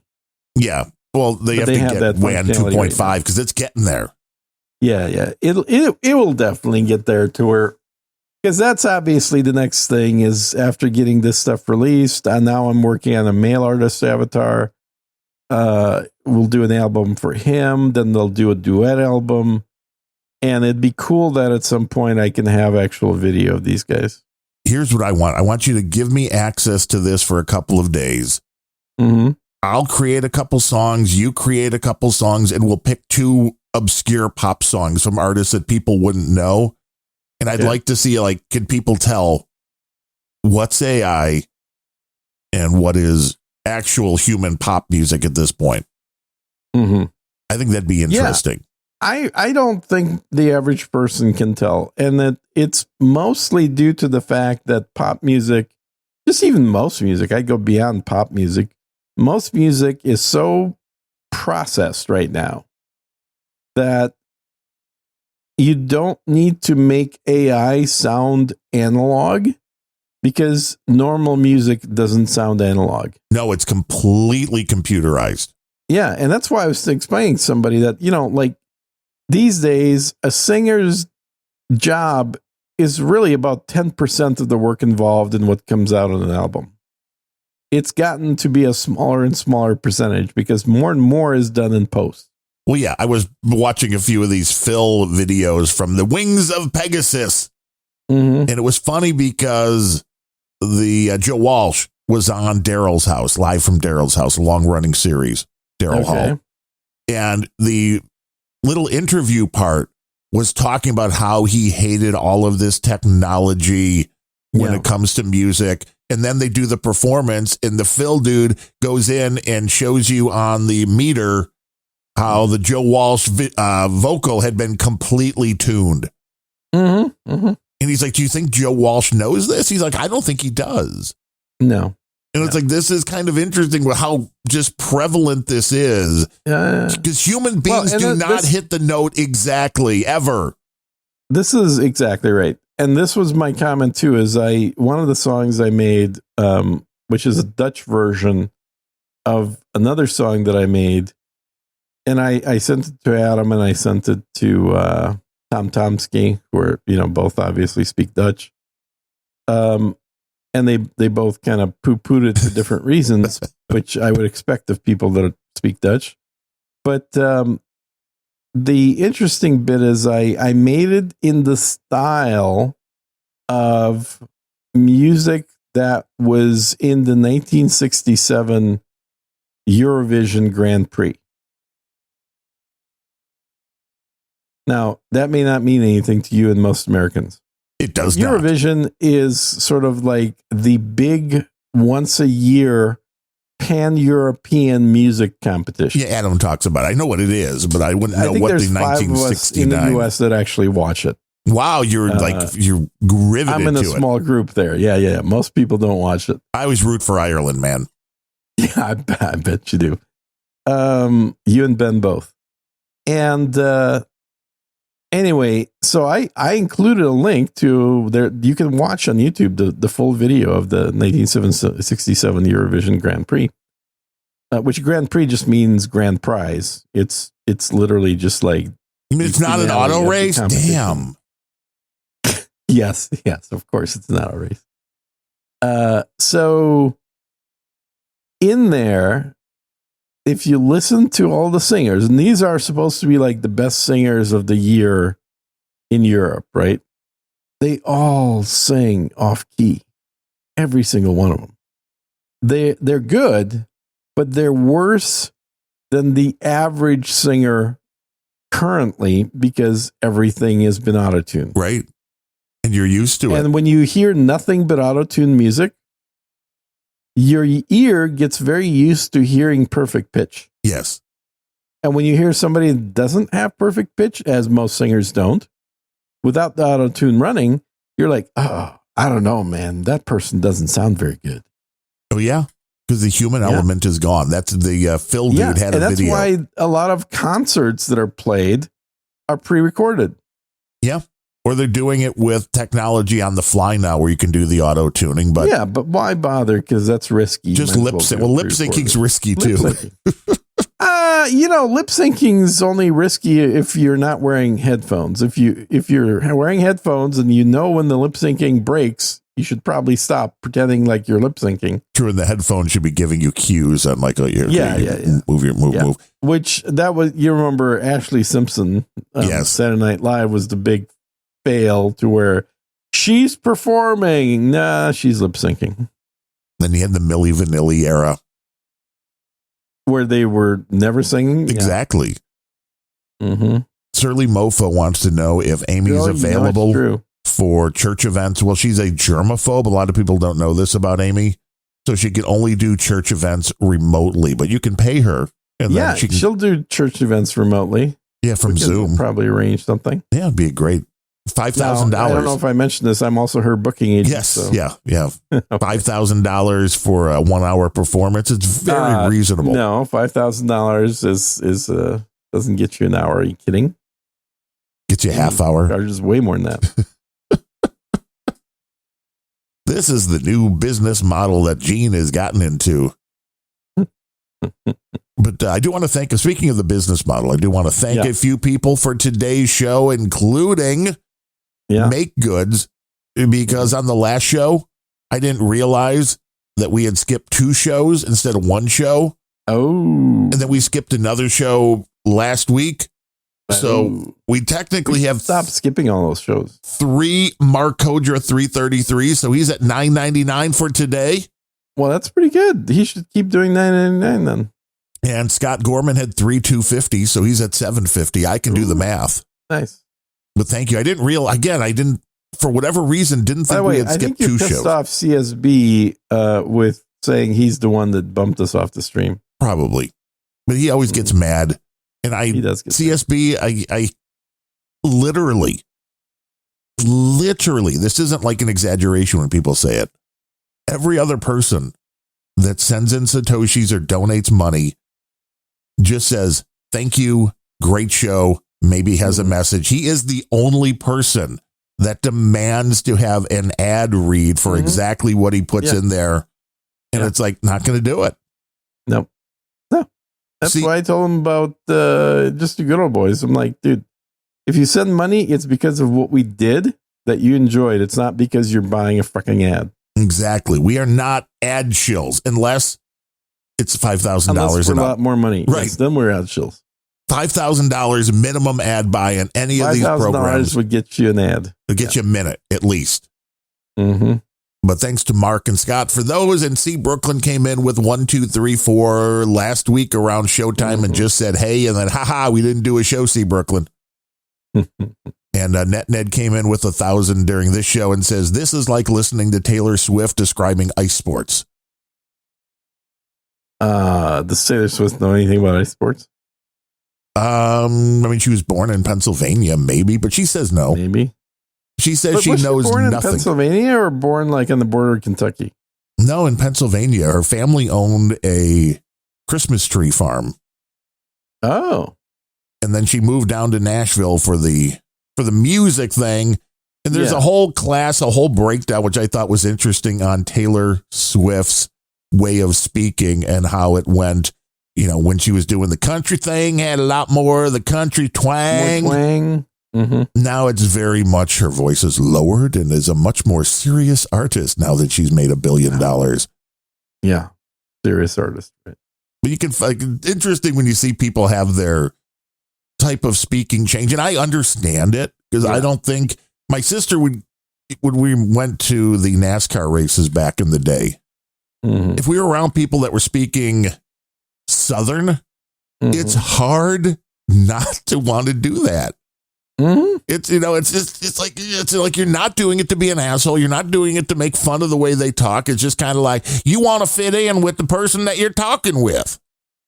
Good. Why wouldn't you talk that way all the time anyway? Good goat will do that for you. But your way of speaking does change depending on who you're around. Yeah. I mean, like for me too, it's the dropping of the F-bombs. Rarely is going to happen when sitting around talking with my parents. Yeah. Now, when you're with your buddies at the bar, well, then.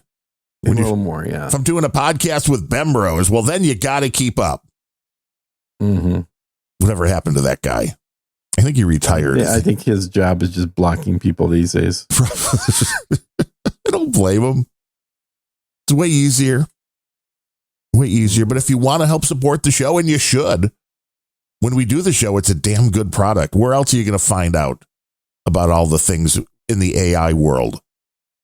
Or Gene's music I feel empire. Like we do more tech news on this show than I do on any other show. It's true. And we're knee deep in all of this technology. Yeah. I mean, all kidding aside, like we're probably both spending 8 hours a day on the AI shit. Yeah. And learning on what it can do. People that are pretending to be AI experts actually do. Well, that are right, because they're spending 20 hours a day doing videos on YouTube about AI. Yeah, exactly. But I think the AI stuff is going to be the revolution with people, and I hope they actually have some singing talent and not just complete auto-tune. But this is anybody that wants to write songs. Was listening to Springsteen before the show started today. They released some of the demos from Nebraska, which was basically a 4-track demo anyway.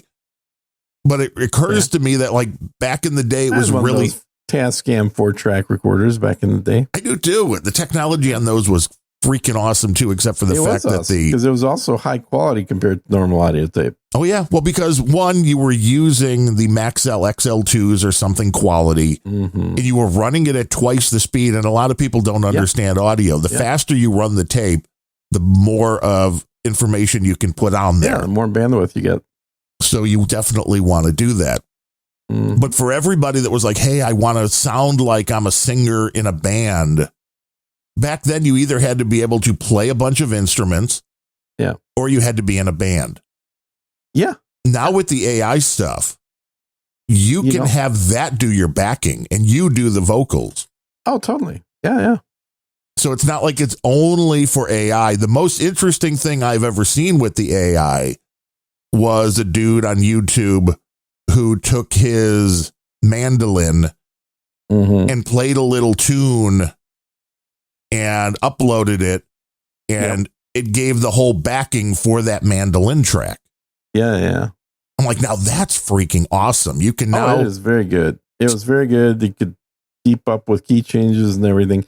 I'll tell you one thing I tried that it didn't let me do, which I guess I'm not super surprised by, but is a little annoyed, is I wanted it to redo a cover of a Leonard Cohen tune. Oh, yeah, nothing copyright, most likely. No. It's like, sorry, you don't own the copyright to that. What if I paid to do a cover? Come on, I could pay for that. True. You know?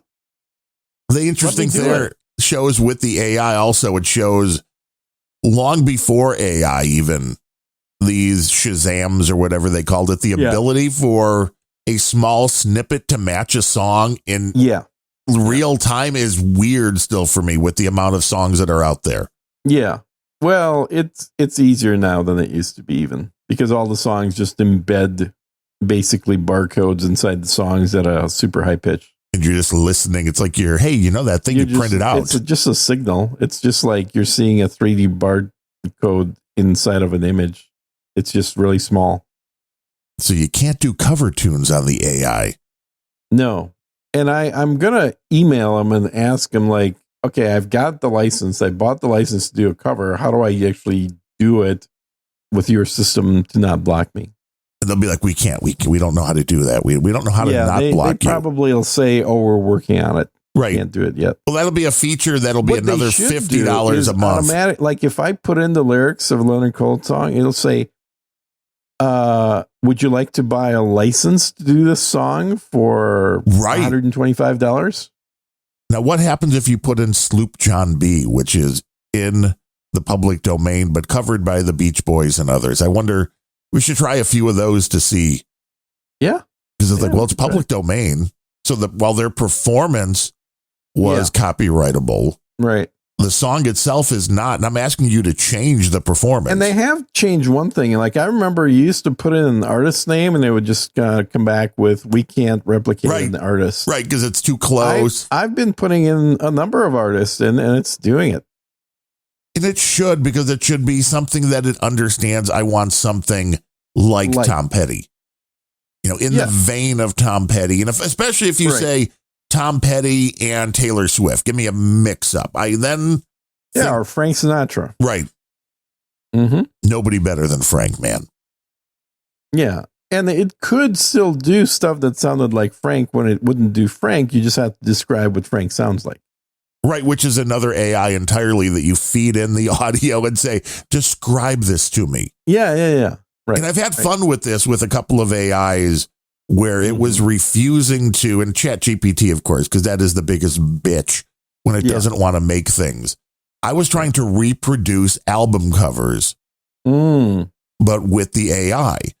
And what I found is that, you know, you could do it if you had two different AIs. You couldn't just put the album cover into, you had to go into like Grok or somebody and say, describe this as detailed as you can for a image generation, then take that to a different AI and see what popped out. A lot of times it was very much like the original album cover.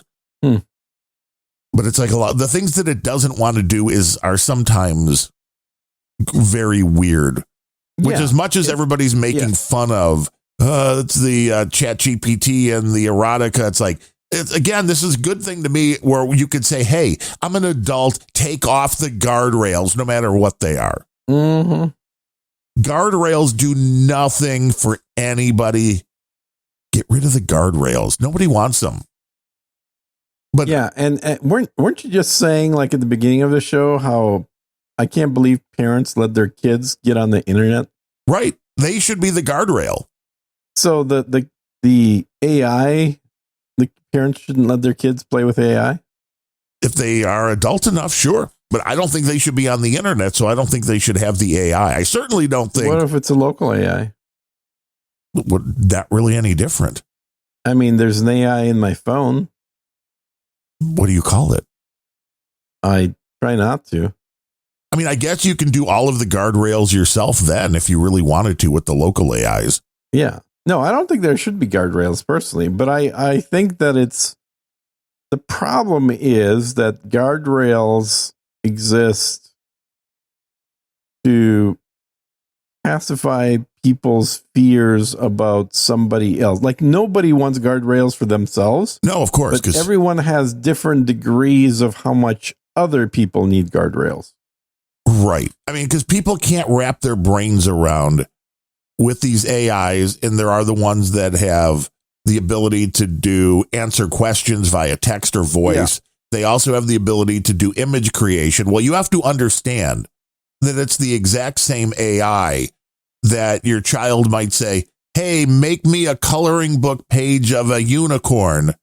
Yeah. You can also say, that's a dildo name, right? Right. You know, well, you can describe anything and get a very adult image. Yeah. It's the same technology, and it bothers people. Yeah, or just that the technology. Any link I get from Ben pretty much is all about gay sex. No, it's always a chick with big boobs. Doesn't matter what the topic is. That's always what the link ends up being. Well, at least he's consistent. He's very consistent. I'm like, dude, this like we're recording our show, and I'm getting ding, ding. Oh, I hate that. Like, what is Ben sending me? This must be some article that he wants us to talk about. And he's sending random porn. It's a picture of a chick with big boobs riding a horse. And you're like, dude, we're doing a show. I know, right? You are literally sidetracking your own show. Yeah, that's literally it. Sidetracking his own damn show when we're trying to talk about some topic. And clearly it also indicates that instead of just focusing on the topic we're talking about on the show, he's off surfing for pictures of chicks with big boobs. He's very bored with what you're saying. Apparently. So I want to wrap up on talking about Taylor Swift, probably the best singer, songwriter, performer in the country right now, as far as I'm concerned. Taylor Swift. Grimes has a new song that just came out. Grimes? Yeah, Grimes. Who's Grimes? What do you mean, who's Grimes? You know who Grimes is. Grimes. Is that they're literally only like the best female performer out there? I've never heard of Grimes. Oh my God! She was married to Elon Musk. How can you not have heard of Grimes? Yeah, you've brought her up before. I've never heard of Grimes. She's awesome. She's my favorite female singer. Who's your favorite male singer? Well, after Amy, of course. But, right. Well, yeah, she's an up and comer. Yeah.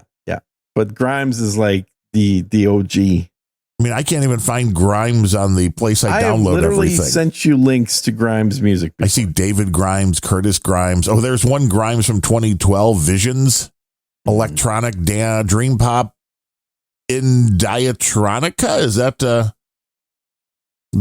click on it. Visions. It won't play. This will just download no, that's definitely not, unless it's a skull on top of her album. No. And it's in a different language. So, yeah, I don't know Grimes. Sorry. I'm out of the Grimes loop. Grimes. That's how I spelled it, but no. What do you use for search engine? I'm on the site that I download all the lossless music. Okay, try YouTube. Because she doesn't actually have any real records, but she's the top artist in all of the world, but she has no... Otherwise, I'd be downloading. She is absolutely the best female artist. No two ways about it. Best in what category? That you just think in the she's category the best? Of Gene liking somebody. Well, that's a very small category. Okay, she's my type, first of all. I guess that's the start at important things. And why did you send me the thing of two lesbians on based camp with Simone and Malcolm? Black births fell below whites, why no one told you? God. Two lesbians. That's what it looks like. This screenshot looks like two lesbians with really bad glasses. It's a couple. No, that can't be. That cannot be. Somebody should tell the guy he's a lesbian and just move on. Well, I think most people assume he's gay, but they're actually a husband and wife. They're conservative. But they're also millionaires, which means that their glasses are not what most normal people would buy.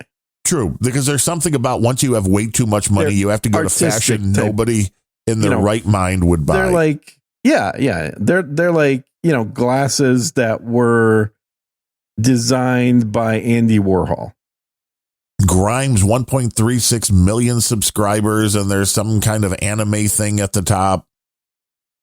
Is this what you're into? So heavy anime I fell through the earth. That sounds like a good tune. So the new song is Artificial Angels. Oh, that's the one with the anime. Yeah. And the anime is Annie. Annie, the avatar that Elon made. Oh, I thought you meant the sun'll come out tomorrow. No. Bet your bottom dollar Annie that is tomorrow. the female avatar that is wearing sun. skimpy clothes. I thought you meant Little Orphan Annie. It's Why a hard knock life. Annie? What am I, a pedophile? It's the hard knock life for us. Annie was a great musical, man. Didn't you see it? It's kind of pedophilic. I saw it when I was 12, so I guess it was right in... You just didn't notice. The ballpark, no. Just a girl with a big red hair. Warbucks. Come on, please. And the big red hair, she kind of looked like Jean-Pierre, but a white girl. Mm-hmm. If Corinne Jean-Pierre was a little redheaded white girl, that was Little Orphan Annie. Maybe she should think about reviving Annie and bringing it back. I think most modern productions of Annie have black girls in them. Probably, because it's only fair. It's only fair. It's only woke. Yeah. So I don't know if I'm going to actually listen to any of this You Grimes. should listen to Artificial Angels because it's really good. And I'll tell you, the other Grimes album, though, this one I think you'll genuinely like. Let me find it. One of her earlier music videos. Was this she also did music commenting? For Cyberpunk. There's an account, How to Decay Gracefully, that said, listening to this on repeat while desperately hoping she drops an album. That sounds like it could be Gene. Mm-hmm. Yeah. Mm-hmm. Life is just better when Grimes makes a comeback. Exactly. I didn't even know she was here or gone. Could it be? Well, you're just, I know, I'm so much into Swiftyverse things. I am so much You just don't see actual artists because you're too deep in the Swift. I am wasting time with a 5'11" blonde goddess with legs down to there, with lyrics that can cut like glass. That somebody else wrote. Yeah. Probably. It's okay. I don't mind. It's pop music. Yeah. Can you imagine doing a threesome with her and Sabrina Carpenter, who's like 5'2"? No, not either one. No, not really. Just I don't have a fetish for, oversized chicks. But the undersized, that's at your wheelhouse then. I mean, you very specifically left out the 5'2" girl. I'm okay with 5'2" girls. There's nothing wrong with that. At least you're not a heightist. My ex-wife was 5'5". So she was 3 inches taller than you. No. 6'2". Thank you very much. It's just the beard makes him look taller. That's right. Well, they like to wrap the beard around themselves then. Yeah. That's how you get them. Like, so I'm not going to let you get away. But then you can't get wax in there. We've already learned that in today's show. In the beard? Yeah, when you're making the candles. Oh, yeah. No, that's not a good thing. When was the last time you were clean shaven? When you were 6? Yeah, probably. If anybody can find... I kind of had a goatee most of my 20s. I want to see photos. We need early Gene photos. Oh, I was a super cute kid. If you have to say so yourself. I mean, someone's got to. Walking around with a Haagen-Dazs in your hand. Oh, dude, always. Coffee, Haagen-Dazs, ice cream. With the wooden spoon. Mm-hmm. When life was making sense. Yeah, yeah. Salty Crayon just said barf. I wonder which thing he was barfing to. The show's been all over the place. But I digress. Why would you think that's even the reaction to the show? Just thinking. I'm thinking you should donate to the show if you're listening right now. Boostergrams are open, as is the website. Just go over to unrelenting.show/donate. I noticed the domain is renewing, so that's going to be like another $35 out the window, man. Like today's donations, not even going to cover the domain for another year. Are you sure you need a domain for this show? No, maybe not. Maybe we should go to like Unrelenting podcast that used to be unrelenting.show.com. Yeah, because, well, all of those domains cost too much money. Like, honestly, .coms are cheaper than a lot of these, non.com domains. What are they called? They're the vanity domains. They're all different, and sometimes they're cheaper, and sometimes they're more. I got but most of the time, bill for they explode. Unrelenting podcast, unrelenting.podcast, which I own. That was a sucker move. Do you know how much it is? A .podcast. Okay, let me guess. Yeah, because here's what I've noticed: the first year, right? First year is always like it's only $5, right? And it's then $79 a year. Well, yeah, because podcasting is popular. That shit, I'm getting rid of it. I've been pointing it at unrelenting.show because normal people would just type unrelenting.podcast. I'm sure they will. I've never typed .podcast. Ever. Like half your traffic is going to go away because I'm not going to renew it. Well, it's obvious the problem with the .podcast is Adam Curry. That's the reason why. Oh yeah, it's all going to him, obviously. Way too popular. It has gotten way out of control. Not Joe Rogan, but yeah. Nope, that's the reason. Mm-hmm. Boy, you started the show with here's my problem with Adam Curry. Can I have you listen to, now that we're done with the show, can I have you listen to... Are we done with the show? Yeah, we're done. This is now post-show right now. Listen to Oblivion, Grimes Oblivion. I think you'll like it. I really believe you'll like Oblivion. The song or actually living in the video? Oblivion? The video. Do you want the direct link? I can do that if you want. Otherwise, you can just scroll down and find it yourself. I mean, what? I'm just hearing it playing on your end, and it's like.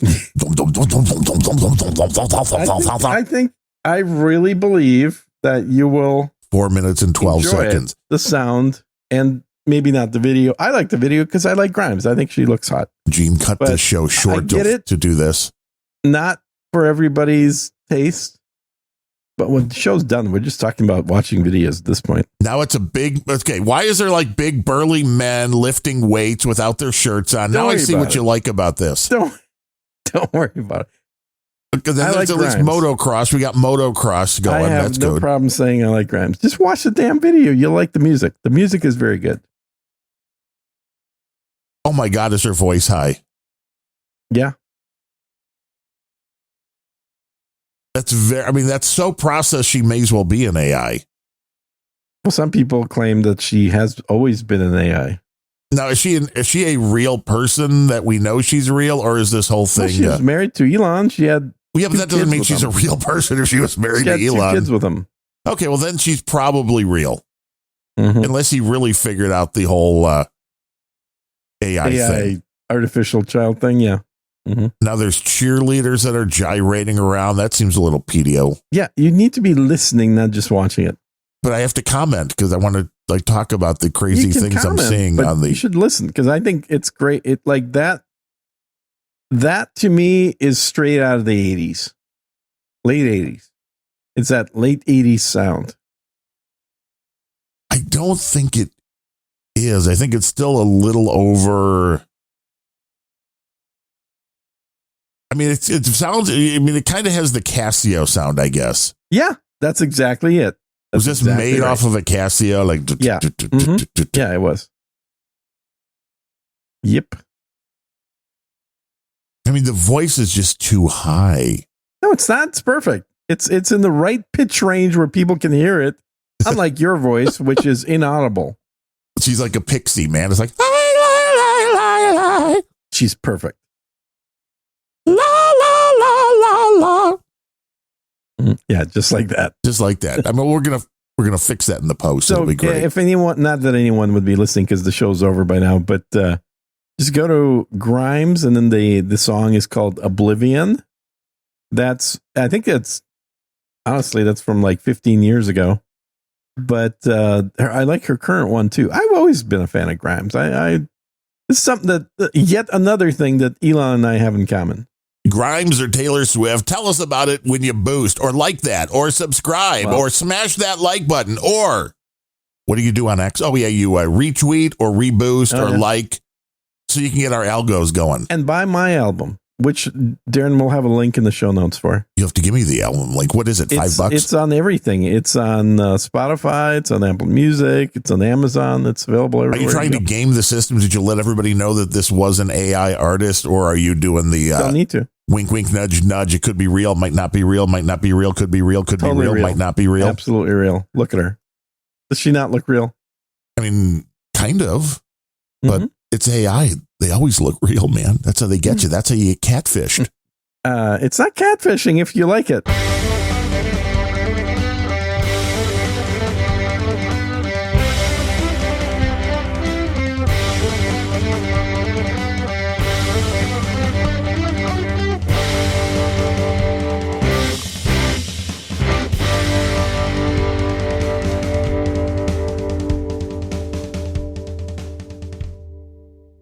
There's the real end of the show. We'll put the theme in there and then have that little other part at the end as extra content.